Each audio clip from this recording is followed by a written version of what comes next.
ओम नमश्चंडिकायै। दुर्गा श्रुति छठवां अध्याय। धूम्रलोचन वध। मैं सर्वेश्वर भैरव के अंक में निवास करने वाली प्रमोदकृष्ट पद्मावती देवी का चिंतन करता हूँ। वह नागराज के आसन पर बैठी हैं। नागों के फणों में सुशोभित होने वाली मणियों की विशाल माला से उनकी देवलता उद्भासित हो रही है। सूर्य के समान उनका तेज है। 3 नेत्र उनकी शोभा बढ़ा रहे हैं। वह हाथों में माला, कुंभ, कपाल और कमल लिए हुए हैं तथा उनके मस्तक में अर्धचंद्र का मुकुट सुशोभित है। ऋषि कहते हैं, देवी का यह वचन सुनकर दूत को बड़ा आमर्ष हुआ और उसने दैत्यराज के पास जाकर सब समाचार विस्तार पूर्वक कह सुनाया। दूत के उस वचन को सुनकर दैत्यराज कुपित हो उठा और दैत्य सेनापति धूम्रलोचन से बोला, धूम्रलोचन, तुम शीघ्र अपनी सेना साथ लेकर जाओ और उस दुष्टा के केश पकड़कर घसीटते हुए उसे बलपूर्वक यहाँ ले आओ। उसकी रक्षा करने के लिए यदि कोई दूसरा खड़ा हो तो वह देवता, यक्ष अथवा गंधर्व ही क्यों ना हो, उसे अवश्य ही मार डालना।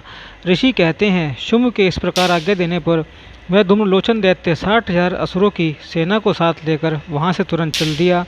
वहाँ पहुँचकर उसने हिमालय राज पर रहने वाली देवी को देखा और ललकार कर कहा, अरे तुम निशुंभ के पास चल। यदि इस समय प्रसन्नतापूर्वक मेरे स्वामी के समीप नहीं चलेगी तो मैं बलपूर्वक झोंटा पकड़कर घसीटते हुए तुझे ले चलूँगा। देवी बोली, तुम्हें दैत्यों के राजा ने भेजा है। तुम स्वयं भी बलवान हो और तुम्हारे साथ विशाल सेना भी है। ऐसी दशा में यदि मुझे बलपूर्वक ले चलोगे तो मैं तुम्हारा क्या कर सकती हूँ। ऋषि कहते हैं, देवी के यूँ कहने पर असुर धूम्रलोचन उनकी ओर दौड़ा तो अंबिका ने हुंग शब्द के उच्चारण मात्र से उसे भस्म कर दिया। फिर तो क्रोध में भरी हुई दैत्यों की विशाल सेना और अंबिका ने एक दूसरे पर तीखे सहायकों, शक्तियों तथा फरसों पे वर्षा आरंभ कर दी। इतने में ही देवी का वाहन सिंह क्रोध में भरकर भयंकर गर्जना करके गर्दन के बालों को हिलाता हुआ असुरों की सेना में कूद पड़ा।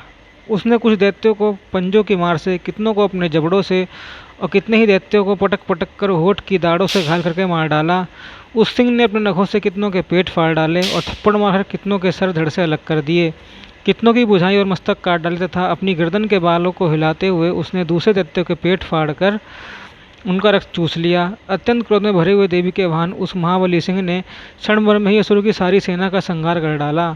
शुंभ ने जब सुना कि देवी ने धूम्रलोचन असुर को मार डाला तथा उसके सिंह ने सारी सेना का सफाया कर डाला, तब उस दैत्यराज को बड़ा क्रोध हुआ। उसका होठ कांपने लगा। उसने चंड और मुंड नाम के 2 महादैत्यों को आज्ञा दी, हे चंड और हे मुंड, तुम लोग बहुत बड़ी सेना लेकर वहाँ जाओ। उस देवी के झोंटे पकड़कर अथवा उसे बांधकर शीघ्र यहाँ ले आओ। यदि इस प्रकार उसको लाने में संदेह हो तो युद्ध में सब प्रकार के अस्त्र शस्त्र तथा समस्त आसुरी सेना का प्रयोग करके उसकी हत्या कर डालना। उस दुष्टा की हत्या होने तथा सिंह के भी मारे जाने पर उस अंबिका को बांधकर साथ ले शीघ्र ही लौट आना। इस प्रकार श्री मार्कंडेय पुराण में सामणिक परमोत्तरी कथा के अंतर्गत देवी महात्म्य में धूम्रलोचन वध नामक 6वां अध्याय। ओम नमश्चंडिकाय ही हिरिंग दुर्वाय नमः।